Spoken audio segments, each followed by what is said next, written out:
On May 10th, 1973 in Hong Kong, Bruce Lee was working in the dubbing room at Golden Harvest Studios.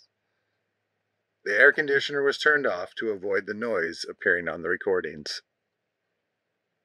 After 30 minutes inside this extremely hot room, Bruce felt faint and his head was hurting. He took a break and headed to the bathroom, where he became disoriented and collapsed.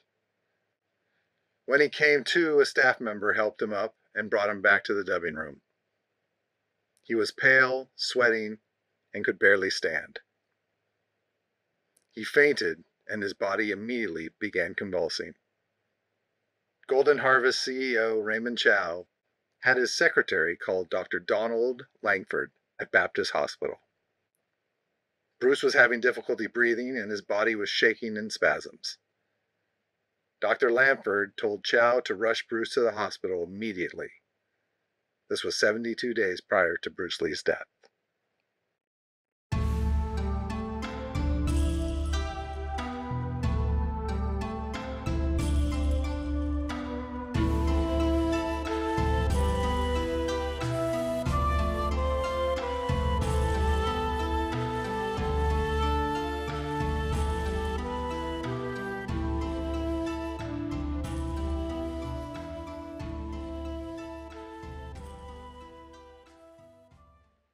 The death of Bruce Lee on July 20th, 1973, shocked and saddened all of Asia.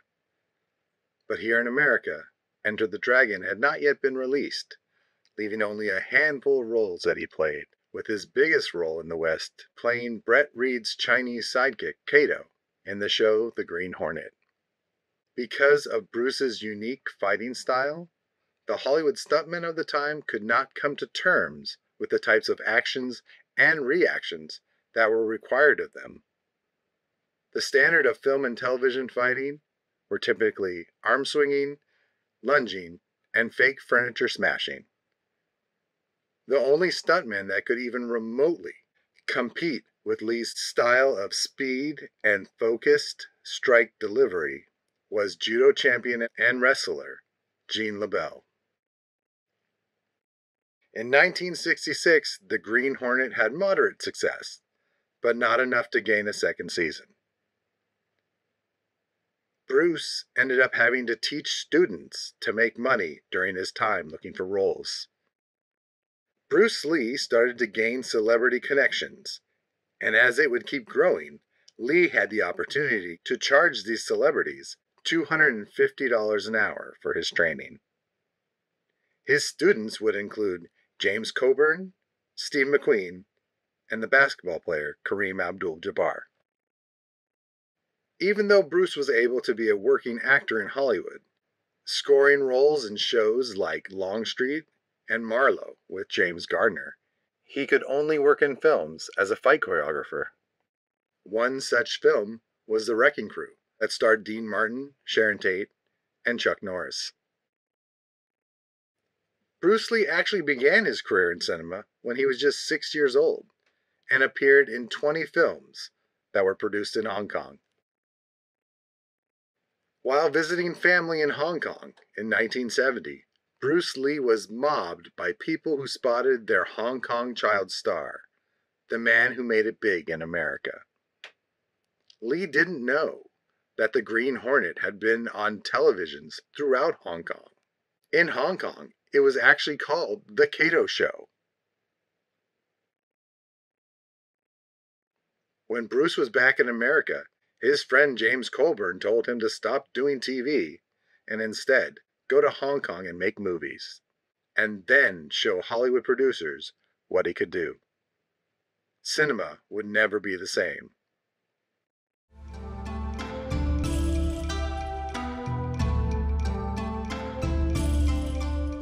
By the time Bruce Lee got to the hospital on May 10, 1973, Dr. Langford was already waiting outside of the Baptist Hospital when Bruce arrived in the back seat of Raymond Chow's car. He was unconscious, unresponsive, and suffering from a high fever. Once inside, he was grasping for breath, and his body continued to convulse violently. Dr. Peter Wu, a neurosurgeon at the hospital, examined Bruce and came to the opinion that Bruce was suffering from a cerebral edema, which was the swelling of his brain. Dr. Wu administered the drug mannitol to reduce the swelling. In case the drug didn't work, the hospital staff prepared for surgery on Lee. After 2.5 hours, Bruce began to regain consciousness. Bruce was in a very critical condition, said Dr. Wu. If he had not been brought to the hospital in time, he would have died from a severe brain edema.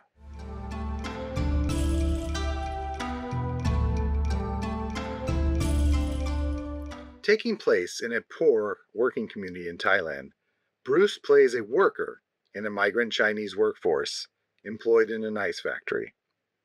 When it is discovered that the ice is being used to smuggle drugs, Lee's friends bring it to the attention of their boss, only to be individually executed. Lee's character begins to look for his fallen friends, with the film leading the audience from fight after fight until Bruce battles the big boss.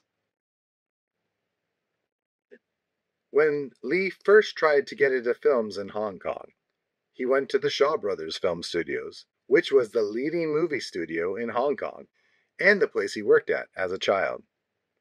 Lee wanted creative control over all action sequences, and the Shaw Brothers wanted him in an exclusive 7-year contract of a salaried position starting at the bottom of the ladder.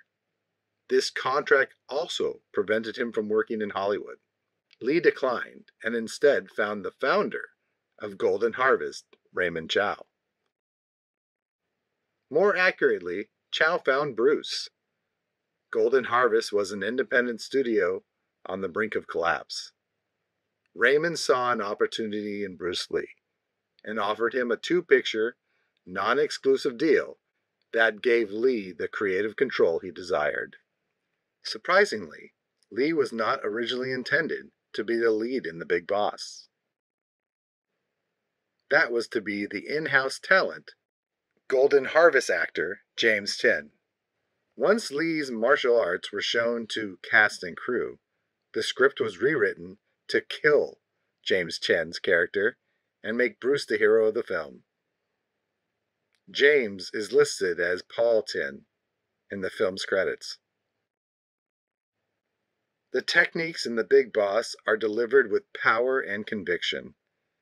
The fights are filmed all in one long shot, with the camera zooming in and out so the audience gets the best view of what is actually taking place during the choreography.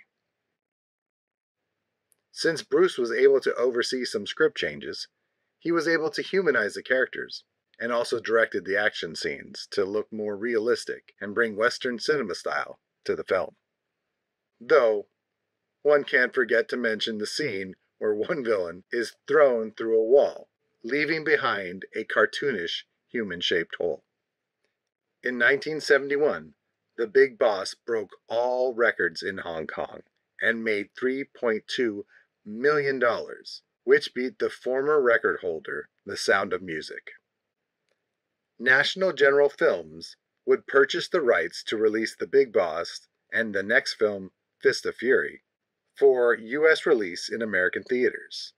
An accidental name switch would list the title for The Big Boss as Fist of Fury for the American audience and would not be corrected until decades later.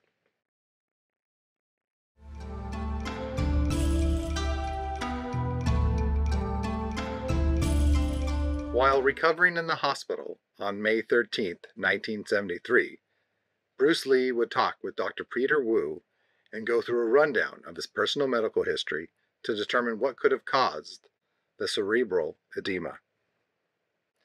Lee said that before he collapsed, that he had eaten hash, a highly potent form of cannabis produced by compressing the most potent material from the plant.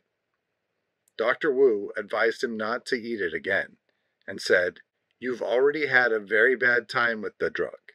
The effects are likely to be worse the next time." Today's research has proven that cannabis does not cause cerebral edemas or lead to death the way heroin or barbiturates can. Dr. Wu scheduled an angiogram for the next day to examine his brain more extensively. Bruce refused and wanted to be discharged from the hospital, and told Dr. Wu that he would take the tests in the United States.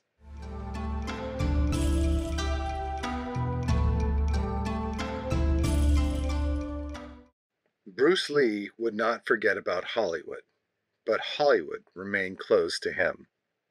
Bruce Lee believed that this was due to a kind of racism. The Chinese stereotype was everywhere in Hollywood, as seen in the Charlie Chan films, and Lee wanted to elevate the public perspective of his culture and introduce the Western world to a form of martial arts they had never seen before.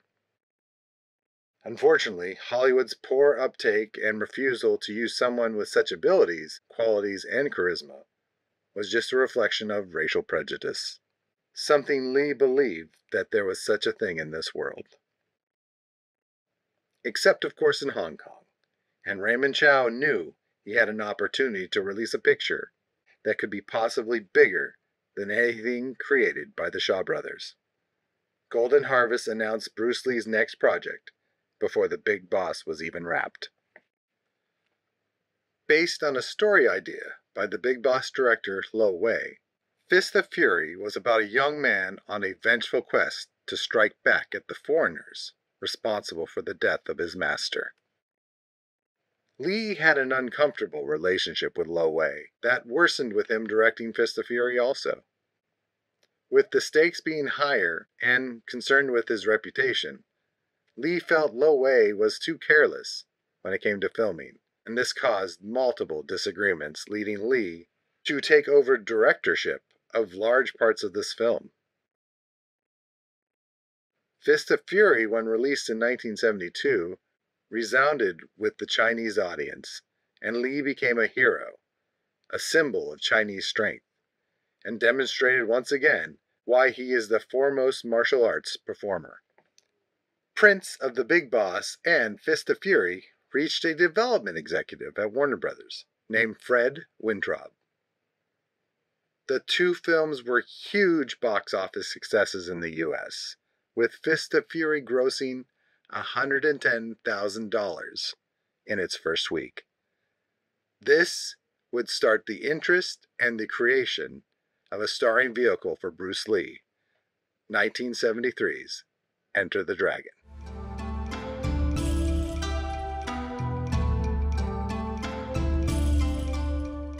On May 29th and May 30th of 1973, Bruce was in Los Angeles to see the UCLA neurologist, Dr. David Riesbord. He was given a complete physical, a brain flow study, and an EEG. The angiogram requested by Dr. Wu in Hong Kong was not given. 3 days later, the doctor gave Bruce a clean bill of health. He had found no abnormalities in his brain functions, and nothing wrong with Lee's entire body. The doctor even told him that the 32-year-old had the body of an 18-year-old, declaring that Bruce had suffered from a grand mal idiopathic, which means seizure, with no apparent cause. Dr. Riesbord prescribed the drug Dilantin, which is commonly used to treat epilepsy. A diagnosis of epilepsy required at least 2 separate incidents. There was no family history of epilepsy, and this was only Bruce's first seizure.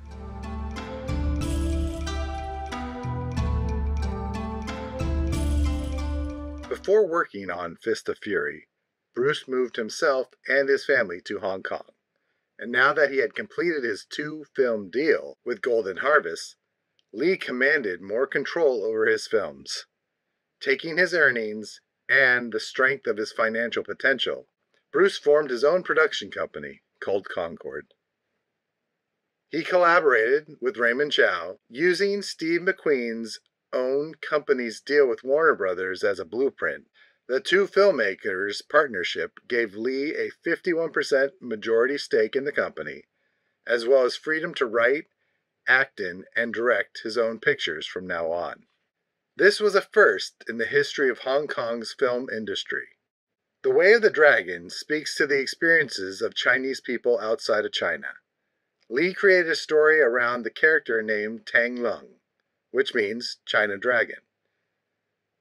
It's a social satire that follows Li as a young martial artist arriving in Rome, Italy, where a local Chinese restaurant and its staff are being hounded by Italian thugs. He converts his countrymen from studying karate to studying kung fu, and then helps them ward off their oppressors. Li wrote this action comedy intending it solely for Chinese audiences, expecting the comedy might be lost in translation to American audiences. For the villains of the film, Li hired his friends and students, Chuck Norris and Bob Wall.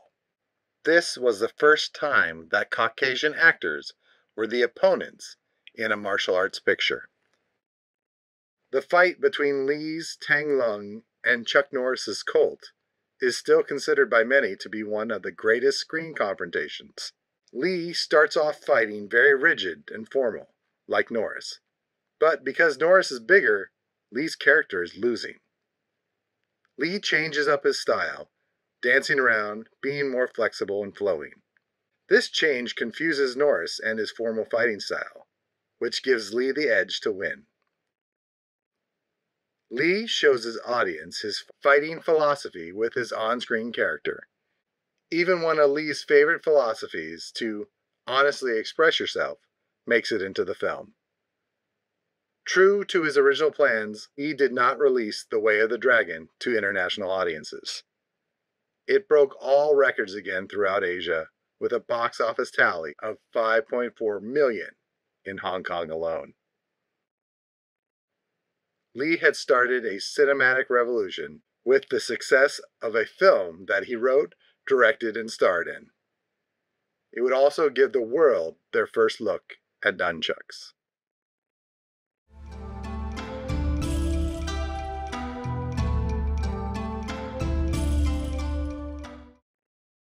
The fatality rate for young athletes who suffer heat stroke is 3 to 5%. It is the third most common killer of athletes and rises to the first during the hottest months of summer. The common cause found in the autopsies of patients who have died from heat stroke is a cerebral edema. Seizures also frequently occur when the body is cooling during heat stroke. Bruce's medical records are no longer available, so it is unknown if the doctors measured his core temperature on May 10th. If his core body temperature was above 104 degrees Fahrenheit, and with the displays of his nervous system clearly dysfunctioning, heat stroke would most likely be the cause. But at this point, we can only speculate.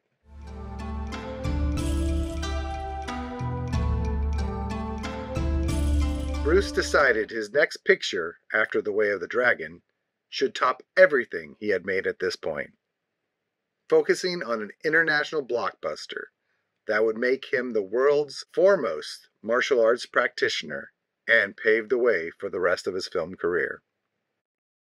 It would also showcase his students and the teachers that he wanted to honor. Game of Death was to be Li's masterpiece. Finally, he had gained the complete mastery of his craft, along with the financial and creative independence. It would also focus entirely on his philosophy. Li wanted it to be a vehicle for communicating the philosophy he was trying to embody in the martial arts of Jeet Kune Do. The philosophy can be defined as this: using no way as way, proving the failure of believing that one style is the only or best style. The film would take place in a pagoda with 5 different levels.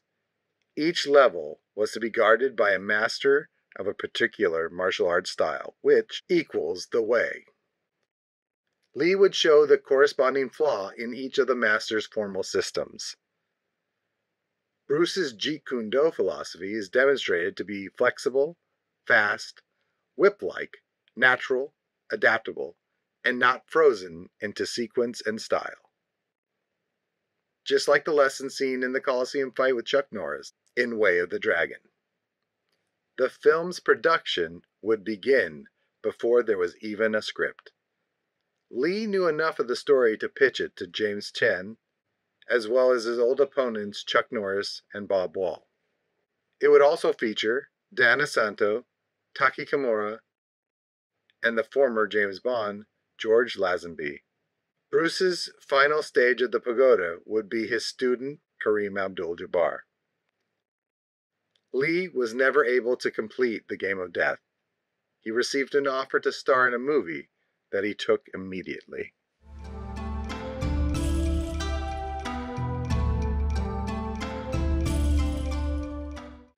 In 1972, Bruce Lee finally got what he had always wanted.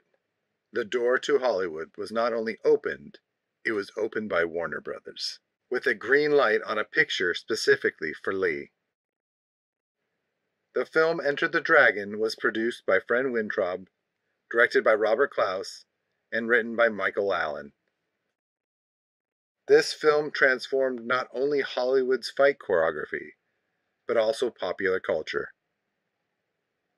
Bruce plays a Shaolin monk that is recruited by a British Secret Service agent to infiltrate the island fortress of the villain Han, who is suspected of drug trafficking and prostitution rackets. Han uses his prestigious martial arts training school as a front for these illegal activities. He also hosts regular invitation-only martial arts tournaments, which is actually so Han can recruit international associates. The British agent wants Lee to accept Han's invitation to compete and gather evidence against Han and his criminal activity. One of Han's henchmen, O'Hara, is also responsible for the death of Lee's sister.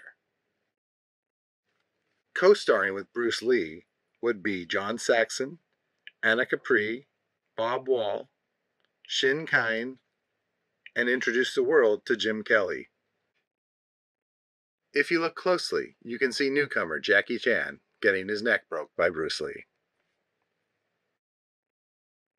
The production was riddled with issues from the very start. Bruce and the director's creative differences caused chaos on the set. Lee worried constantly that the film wouldn't live up to his hopes. But by the time the film wrapped, it was clear that this would be Bruce Lee's masterpiece, with some of his greatest physical feats and emotional performances. Enter the Dragon introduced America to Kung Fu. Americans knew about karate, judo, Tong Soo Do, and Taekwondo because of U.S. military involvement in Japan and Korea. Chinese Kung Fu began a new phase of martial arts in America. In 1974, the disco song by Carl Douglas became one of the best-selling singles of all time. I think you can all guess the name. Bruce Lee would never get to see Enter the Dragon's release or success. Having only seen a very rough cut of the film, Bruce Lee would die 6 days before the film was released.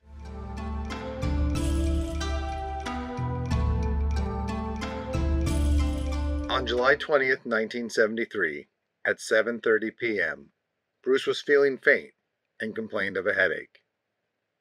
Around 48 days after the doctor at UCLA had told him that he had the body of an 18-year-old, Lee would take some pain medicine and lie down.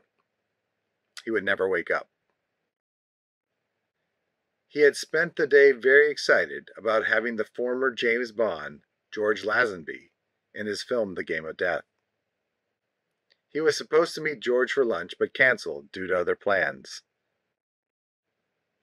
They were to meet up later that night with Raymond Chow at a Japanese restaurant at the Miramar Hotel. By 9:30 p.m. that night, panic ensued when Bruce would not wake up. Raymond Chow raced to get to Bruce, called Dr. Lanford, the doctor that saved Lee's life on May 10th, but the line was busy. It would not matter anyway, because Bruce Lee had died.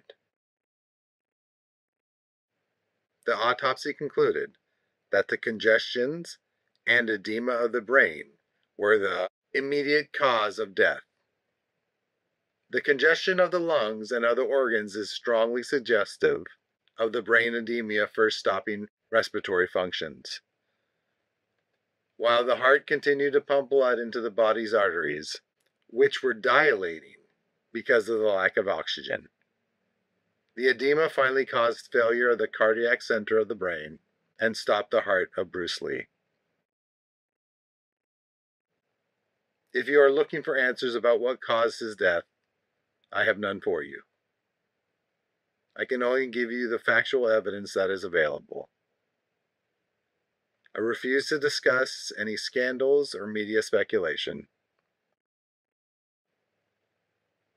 Bruce Lee left behind his wife Linda, his daughter Shannon, and his son Brandon. The true tragedy of this. Not the world losing a movie star, but a family losing a father, a husband, a brother, and lastly a son.